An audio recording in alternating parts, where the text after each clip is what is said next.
Thanks, guys. Well, we know that Formula One is good at writing its own scripts, but a German in an English team ahead of tomorrow afternoon's game any better. Congratulations to Sebastian Vettel. He picks up pole position. You can see him there talking to Lewis Hamilton. I think they probably are talking about the racing, not about the football at the moment, as the rest of the guys make their way through to get weighed and then go and meet the media. And as soon as those drivers speak to us, you will hear from them. But congratulations, not just to the man that bagged pole, but to the two men that predicted it. Sebastian Vettel, the fastest man around this circuit, Eddie. I think he did. We already said it before, the actual qualifying, the final qualifying. He looked as if he had refound the little small crisis that he'd been through in the last couple of races, and he looks so at ease with himself. He looks comfortable, and he's going to be a formidable competitor now for the remainder of the season. Yeah, an incredible performance, but we're actually trying to work out just what the distance is in the 800 separate Mark and Sebastian. You know, incredibly close between those two guys. So it could have been any one of them on pole. The surprise for me was that Fernando wasn't a little bit stronger, as we see the three of them celebrating there, holding his one finger up, the man on pole.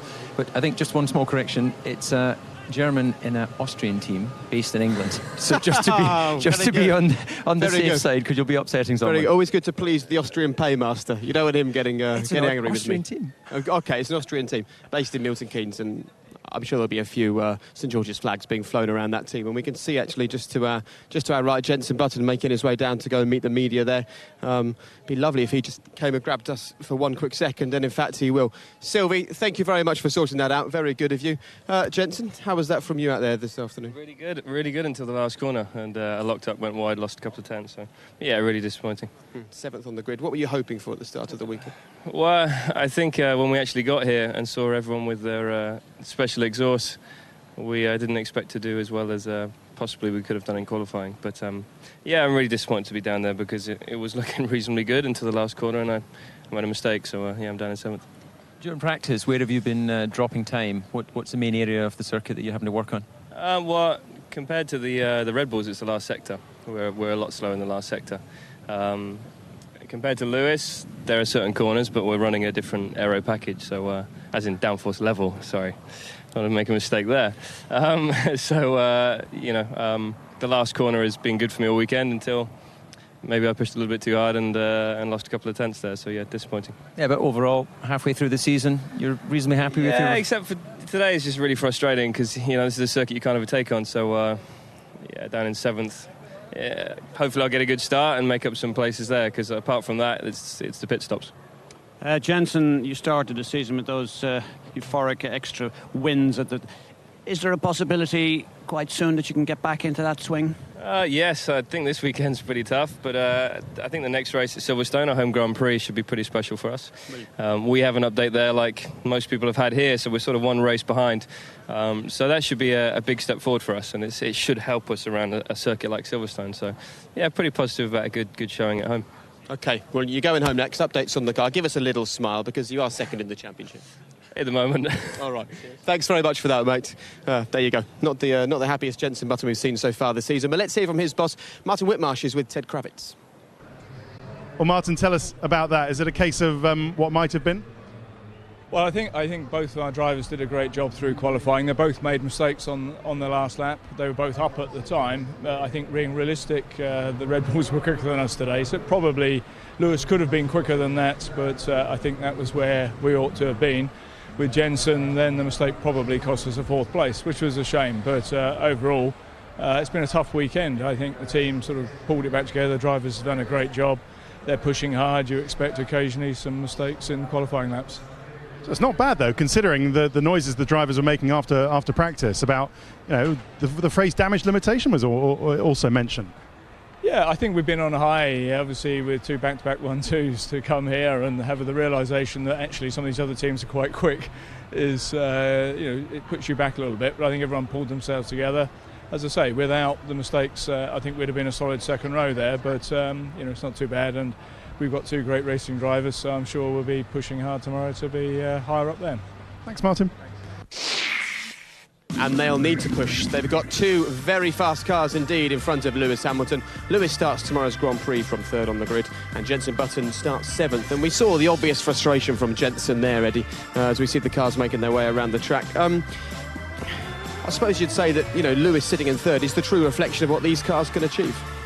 Well, you saw that both cars made somewhat similar mistakes, and that is braking in the very final sector of the corner and the car becoming unstable, and you can't hope to get pole position against the Red Bulls when you have any slight little hiccup. And you saw Jensen, he just really didn't want to be with us. He was just being kind and nice, and he's good to us.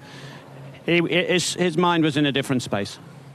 Yeah, I think we've seen during practice that they've had a few lock-ups. In fact, the video that we saw of Lewis during his qualifying lap, he locked the rear axle into, I think it's turn 16 at the end of the back of the circuit. So clearly they're just struggling for grip. But this is a track that we thought that would suit this car. High-speed nature, straight line, big stops. But I think it shows different tyres, different track, different performance. And for all the McLaren fans looking at that car, wondering if it is still a race-winning car, well, we've been assured by McLaren that they're going to update that car, work very hard on it, and they've got a huge update ready for Silverstone. And you can imagine, can't you, Eddie, McLaren at the British Grand Prix with the two most recent British World Champions. That's going to be some weekend for McLaren. Well, not just for McLaren, for every British race fan. Silverstone to have 17 years, let's not forget about that, of continuity of Grand Prix going forward. But to have two world champions, Hamilton and Button, in the same team, currently as we speak now, leading the World Championship, it'll be an absolute sellout. Absolutely it will. We've heard from Jenson Button. Let's now hear from his teammate Lewis Hamilton alongside Sebastian Vettel and Mark Webber. They're in the drivers' press conference. Congratulations, Sebastian. Fastest in final practice, quickest man in Q1, Q2, and when it counts, of course, in Q3. And as the team said on the radio, welcome back. Yeah, it's good. I mean, obviously, the last couple of races we didn't have a very smooth run. Saturdays usually were quite okay, but then Sundays sometimes was a bit rough. But it's good, you know. I mean, those type of circuits, Canada last race and here again, Valencia in Spain, is usually or shouldn't be our strongest, but it's good that we are, you know, able to put the car on pole, and I think our pace is looking very good. It was a tight qualifying session in the end, not much between us all, but yeah, I mean, I had two runs. The first run I had a huge moment in the first sector, so I knew, okay, I have to put everything in the second run, but it worked, and yeah, I'm on pole, so very happy for today. I think it was a very tough one here, especially because we reintroduced the F-duct and a lot of other things to the car, and I think some of the mechanics, they had maybe an hour, maybe two this night to sleep, so it's good, you know, to say thank you that way and putting the cars on 1 and 2. On the subject of the F-ducts, just how much difference did it make? Was that the difference between third or fourth and pole? I think it isn't that big probably, but we feel the difference. Obviously, you know, we can see how much you can gain with these guys. I think they're using it quite much to the optimum. But we are just learning every single lap, every run. And yesterday we were not quite happy, but I think we did another step overnight. So everyone here at the track and also people in the factory, yeah, were basically all the time in front of the monitors trying to see how we can fine-tune it and make it better. And I think today it worked a sniff better. So, of course, also due to that, we are in a very good position to start from for tomorrow's race. I think, Mark, it's the fourth time this season that Red Bull have a 1 and 2 and have locked out the front row. So little in it between you and Sebastian, as he said. Are you happy to be alongside him or not? Well, nice to be the other way around, but you can't do it all the time. So very happy to be on the front row with Seb. It's a credit to the team. I mean, everyone come here saying, you know, Red Bull or this, Red Bull or that. And, you know, today we've had a good day. And it's not one of our strongest circuits, I would say. If you think where you would have a race against your opposition, we probably wouldn't choose this one. But, you know, let's see how tomorrow goes. I'm very optimistic we're going to have a good race. And, yeah, could have gone one place better, but wasn't quick enough today. Not going to roll out of a shopping list of excuses. Wasn't good enough. So second is all I could do. Does it take some of the pressure off when you come to a race, maybe not as the favourites, but people saying that McLaren are going to be stronger, Ferrari are going to be stronger? Do you feel less pressure on you when you go out? No, but there's actually more pressure on those guys because they expect to be winning world championships. Probably for us guys, you know, it's new territory for us, so it's normal for those teams to, and you know, Ferrari and McLaren to be, you know, pushing very hard and saying they're going to do this and going to do that, which they have done. McLaren have had sensational last two races, you know, two dominant 1-2s, and so the fight is healthy, and so there's no more pressure on our team than, you know, than anyone else. So we're just focusing on getting the job done. Let's turn to yourself, Lewis. Third on the grid. Talk us through that final lap. You were in contention, but not for all of it. I tell you what, I'm really happy to be here. I feel so fortunate. I mean, this weekend we knew that everyone else was going to be, a few people will be bringing updates, and we saw from practice we were quite a long way behind, and so a little bit cautious going into obviously pushing on the limit, but we didn't realise that we'll be so far up.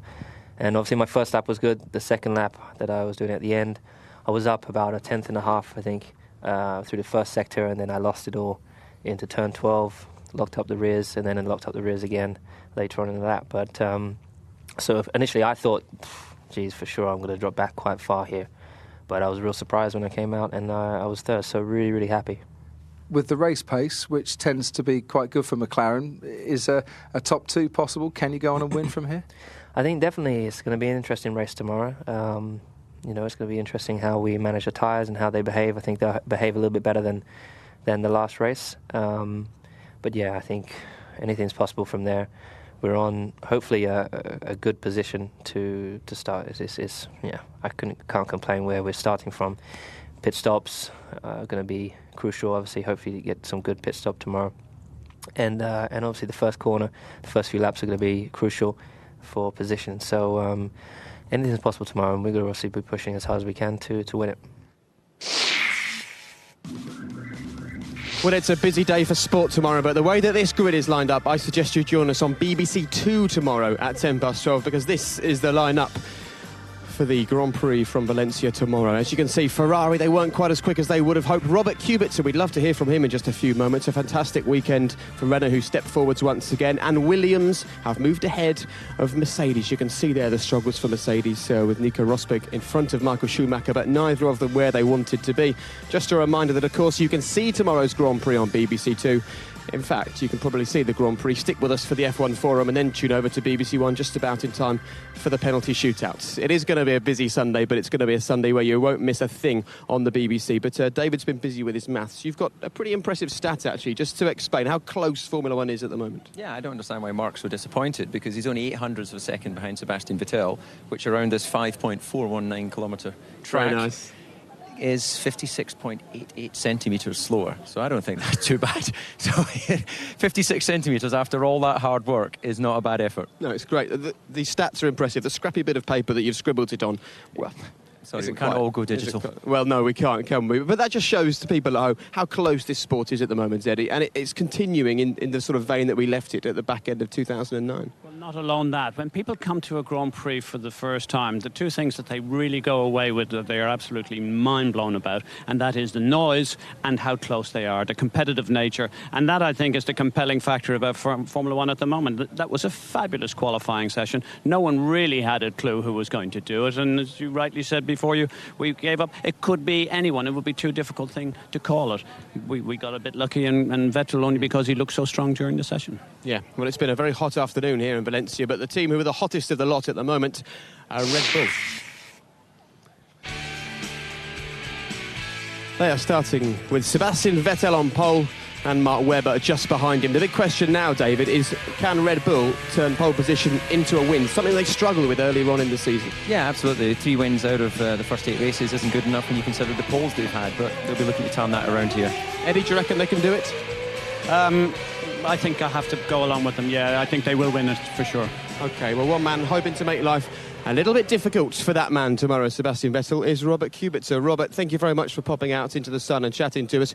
You start 6th on the grid for tomorrow. Talk us through qualifying from your perspective. Yeah, it has been pretty good qualifying, especially on prime tyres, so harder compound. Unfortunately, didn't get it everything right on options. I have a lot of more movement in the car on the tires, so the balance was wider apart, and we didn't really gain a lap time.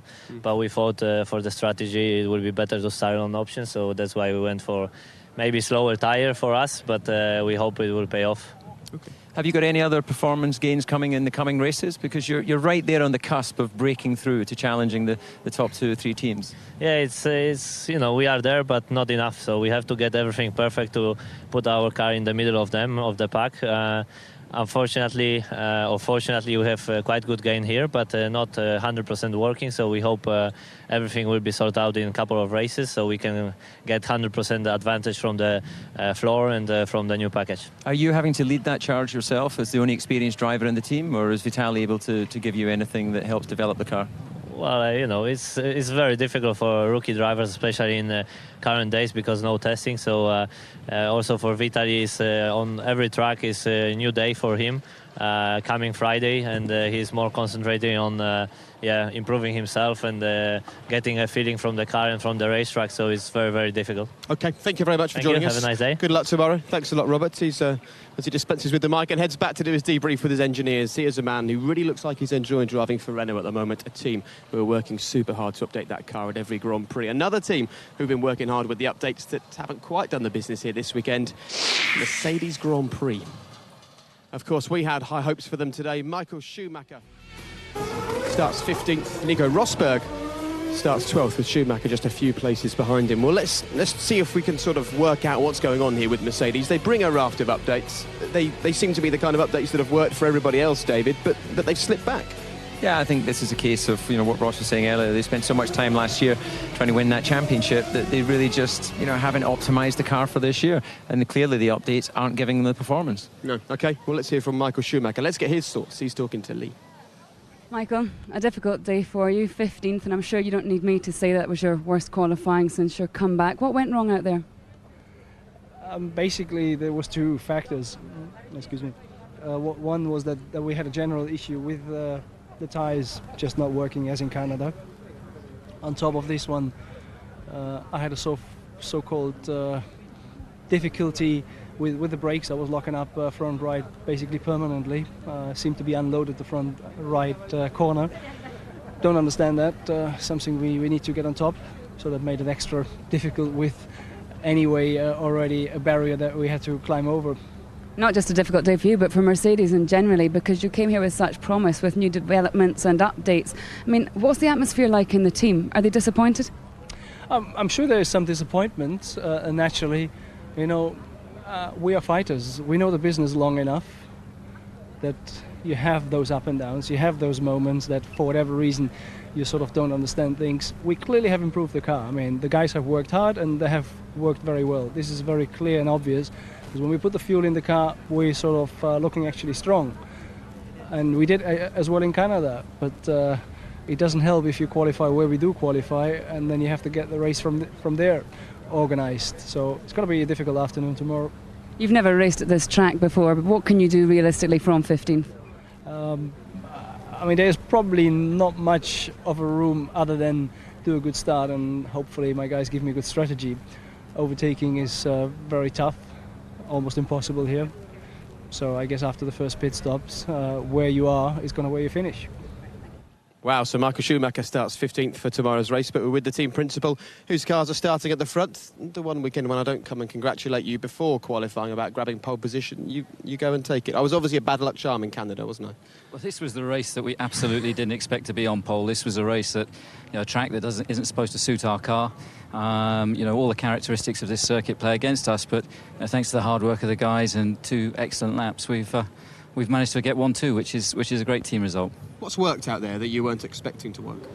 Well, the F-duct has worked really well for us around here, and you know, the effort that's gone into that system back in the factory overnight last night, even from the analysis of running it yesterday, has been phenomenal. And you know, that kind of team effort is what's getting the performance of the car.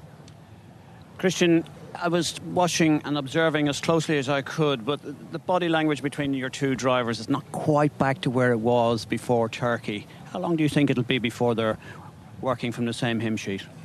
Probably about 15 years, Eddie. I'm glad you're honest about that, because it's not really obvious to us. They're both professional guys. They both, you know, they're not going to spend Christmas together, but they work in an open way. They drive the car in a very similar manner, and you know, they know what's expected from them. So, and they're pushing each other really hard, as you could see today. Less than a tenth between the two of them. Fantastic.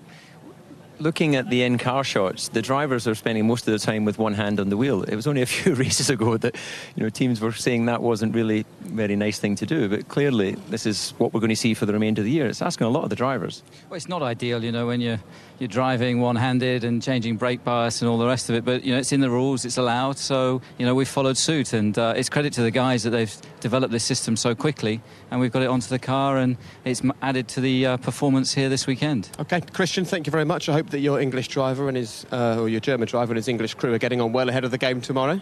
Absolutely, there's no tension in our camp. No, not at all. Wouldn't dream of it. Okay, thanks very much for joining us. Let's now hear from Rubens Barrichello. He starts 9th on the grid, a great qualifying for him and for Williams this weekend.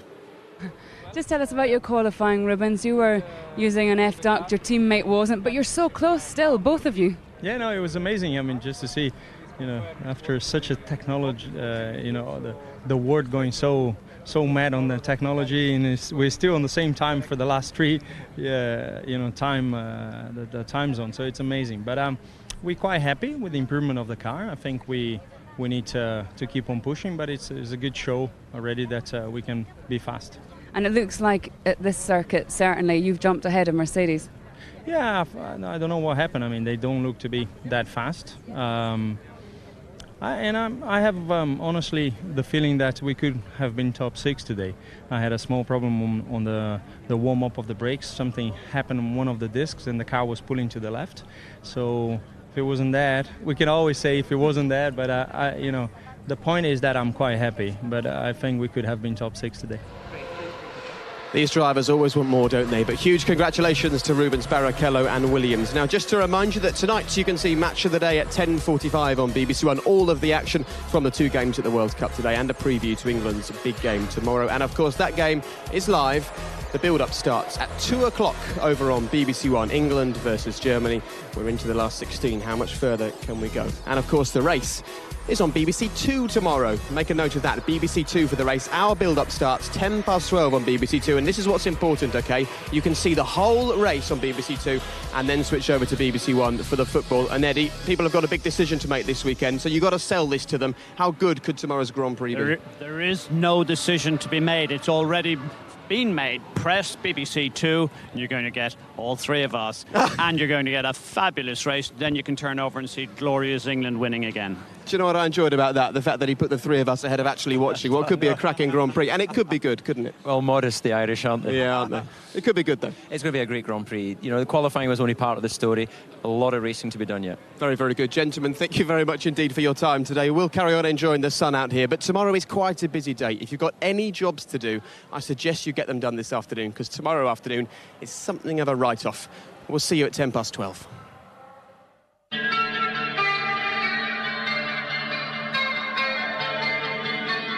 We are go.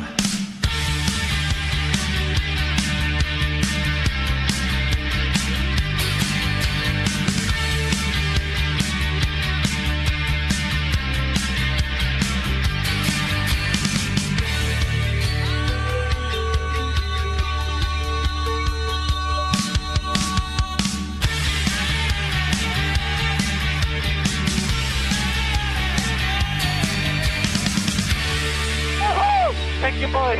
Mamma mia.